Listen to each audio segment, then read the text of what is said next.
నిన్ననే కుప్పం చూశారు తమ్ముళ్ళు, పేపర్లో వచ్చింది. నా నియోజకవర్గం 35 ఏళ్లుగా ఎమ్మెల్యేగా ఉన్నా, అక్కడ ముఖ్యమంత్రిగా ఉన్నా. కుప్పానికి నీళ్లని ఈ ముఖ్యమంత్రి నాటకాలు వేశాడు. నేరుగా కుప్పం వెళ్ళాడు, ట్యాంకర్లో నీళ్లు తీసుకుపోయాడు, కాలువలో నీళ్లు పెట్టాడు.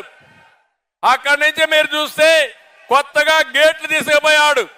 ఇవి చూస్తే మా పవన్ కళ్యాణ్ గారు కానీ మా జయకృష్ణ ఏ మాత్రం లాభం లేదు. సినిమా సెట్టింగ్ వేశాడు,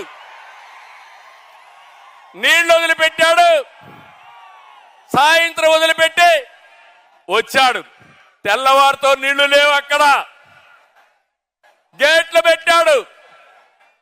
ఉదయం 11:30 గంటలకు గేట్లు పెట్టి తర్వాత రోజున 10:30 గంటలంటే 23 గంటల్లో సినిమా సెట్టింగ్లు కూడా తీసుకొని వెళ్లిపోయే పరిస్థితికి వచ్చారు. ఇది ముఖ్యమంత్రి విశ్వసనీయత.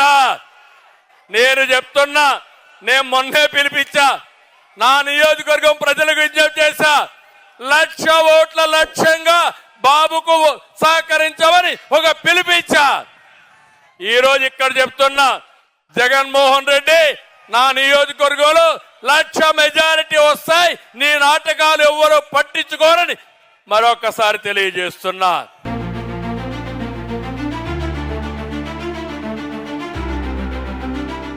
Like, share and subscribe to Rajaniti channel.